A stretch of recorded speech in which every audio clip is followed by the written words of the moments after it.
Hello friends, मेरा नाम है डॉक्टर संकल्प पांडे। मैं सीनियर कंसल्टेंट ऑर्थोपेडिक्स या हड्डी एवं जोड़ रोग विशेषज्ञ। आज हम बात करने वाले हैं फ्रेंड्स, जो पिछले वीडियो में हमने डिस्कस किए थे कि नेल, प्लेट, स्क्रू ये होते क्या हैं, या फिर जो शरीर में जो प्लेट लगती है या जो रॉड लगती है या जो पेच लगते हैं ये होते क्या हैं। सबसे पहले तो हमें जानना चाहिए ये पेच और ये रॉड और ये प्लेट बनती किस मटेरियल की हैं।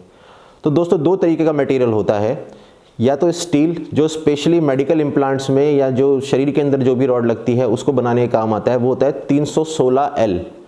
और दूसरा तरीके का जो इम्प्लांट होता है वो होता है टाइटेनियम या टाइटेनियम एलॉयज़। अब दोनों में फ़र्क क्या है? सबसे पहला फ़र्क जो टाइटेनियम का है वो ये है कि वो बहुत मजबूत होता है और दूसरा वो हल्का होता है स्टील के मुकाबले। एक फ़र्क ये होता है कि जो टाइटेनियम का जो होता है वो फ्रैक्चर को जोड़ने में या फिर हड्डी को जोड़ने में ज़्यादा हेल्प करता है, उसमें एलर्जी कम होती है टाइटेनियम वाले इम्प्लांट्स में या टाइटेनियम वाले स्क्रू और रॉड में। और इसमें जंग लगने की संभावना है, जिसे हम बाद में देखते भी हैं कई बार हड्डी जब ऑपरेट कर रहे होते हैं, दोबारा ऑपरेट कर रहे होते हैं, तो इसमें जंग लगने की संभावना भी कम होती है।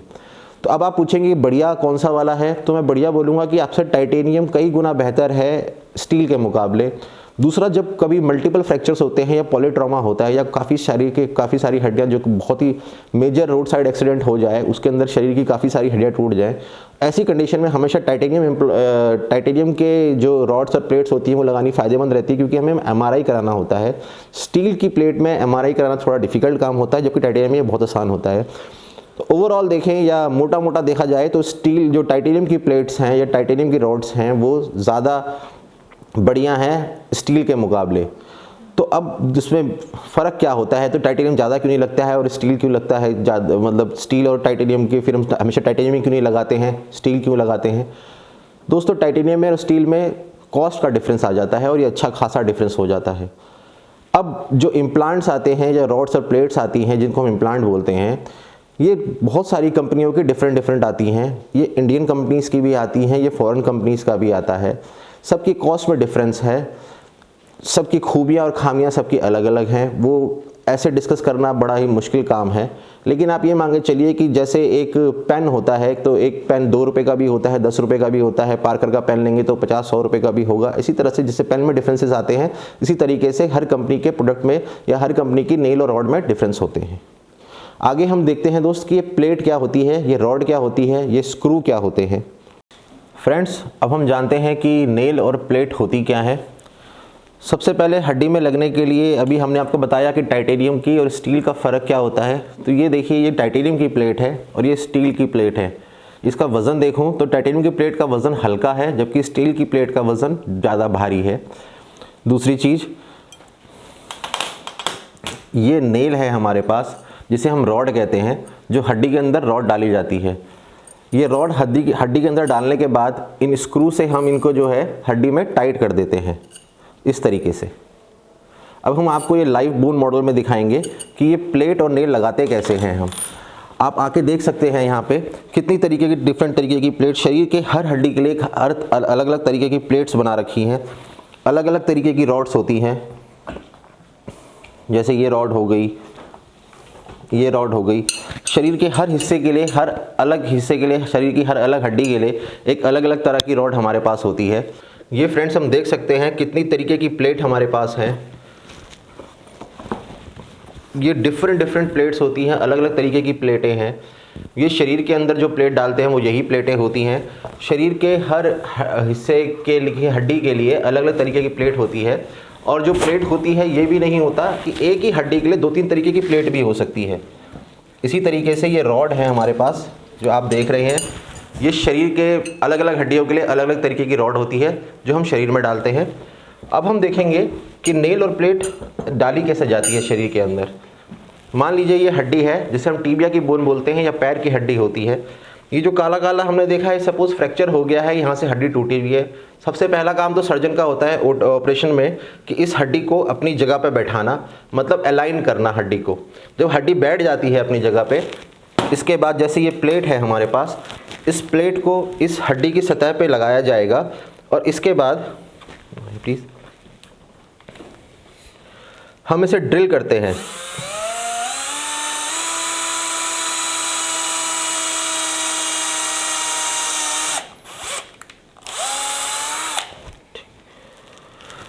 इसके बाद इसमें हम ये स्क्रू होते हैं,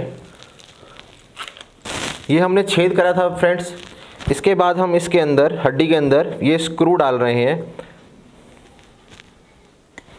और इस तरीके से ये प्लेट जो है हड्डी के अंदर कस दी जाएगी स्क्रू के थ्रू। जो बाकी छेद दिख रहे हैं उनमें भी हम जो है स्क्रू डाल के इस प्लेट को हड्डी से बैठा देंगे ताकि वो हड्डी को सपोर्ट दे। फ्रेंड्स, अभी हमने देखा कि हमने ड्रिल करके प्लेट जो थी बोन की सरफेस पे लगा दी थी। अगर हम क्लियर बोन मॉडल पे देखें, ये हड्डी है हमारी, तो ये प्लेट देख रहे हैं आप, हड्डी के सरफेस पे चिपका दी गई है, सतह पे चिपका दी गई है। और ये स्क्रू देख सकते हैं आप, इसके अंदर हम साफ साफ देख पा रहे हैं कि इसमें 4 स्क्रू ऊपर और 4 इसके पेच नीचे डाल दिए गए हैं और ये प्लेट अपनी जगह पे बिल्कुल चिपकी हुई है, हड्डी को अपनी जगह बैठा के रखी हुई है। इसी तरीके से दोस्त शरीर के अंदर भी प्लेट डाली जाती है। अब फ्रेंड्स, हम बात करते हैं नेल की या रॉड की, कि रॉड कैसे डाली जाती है हड्डी के अंदर। तो ये हमारे पास रॉड है जो टाइटेनियम की है। ये वाली रॉड आप देख सकते हैं, ये स्टील की है। दोनों का फ़र्क हम साफ साफ देख सकते हैं, ये भारी है, ये हल्की है, और दूसरा रंग में भी फ़र्क होता है। अगर सपोज़ ये फ्रैक्चर दिख रहा है हमको और ये हड्डी का जो है, इसमें हड्डी के अंदर रॉड डालनी है, सबसे पहले ये आउल होता है, जो औजार होता है, ये हमारा छेद करने के लिए होता है हड्डी के अंदर। इसके थ्रू हम हड्डी में छेद बनाते हैं सबसे पहले। जैसे हम देख पा रहे हैं कि ये हड्डी में हमने छेद बनाया है, ये आप देख पा रहे हैं, एक हमने छेद बना दिया है। इस छेद के थ्रू गाइड वायर डाल के इसके अंदर हम नेल लगा देंगे। इसी तरीके से फ्रेंड्स, हम जैसे हमने पिछली बार देखा था, तो क्लियर बोन मॉडल में देखें तो ये रॉड में हमने यहाँ पे हमने छेद बनाया हड्डी के अंदर और ये रॉड पूरी डाल दी गई है। अब आप देख सकते हैं ये पूरी हड्डी है और रॉड जो है ये नीली नीली दिख रही है हमको, ये हड्डी के अंदर है। अब हमने इसमें यहाँ पे एक पेच डाला हुआ है, जो ये आपको दिख रहा है बैंगनी कलर का, ये पेच अंदर गया हुआ है हड्डी के। इसी तरीके से नीचे की तरफ भी हमने एक पेच डाला हुआ है, जो ये नेल को या जो रॉड है इसको अंदर बना के बैठा हुआ है या टिका के बैठा हुआ है। तो इस तरीके से हमने दोनों तरफ पेच डाल के इसको सिक्योर कर लिया और फ्रैक्चर को अपनी जगह पे जोड़ दिया। तो मतलब फ्रैक्चर को अपनी जगह बिठाने के बाद उसको स्टेबल करने के लिए या उसको ताकत देने के लिए हमने उसमें रॉड या प्लेट लगा दी है और उसके बाद उस दोनों में स्क्रू डाल दिए हैं अपने।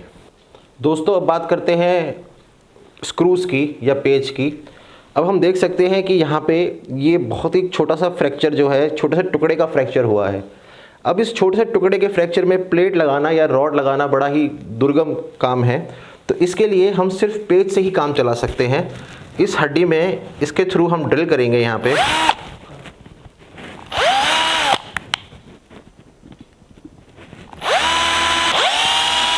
ये जैसे हमने इसमें छेद बना दिया है। अब इस छेद को बनाने के बाद इसमें हम पेच डाल देंगे। फ्रेंड्स, अब आप ये देख सकते हैं कि इस फ्रैक्चर के छोटे से टुकड़े को बिठाने के लिए हम इसमें जो है स्क्रू कस रहे हैं।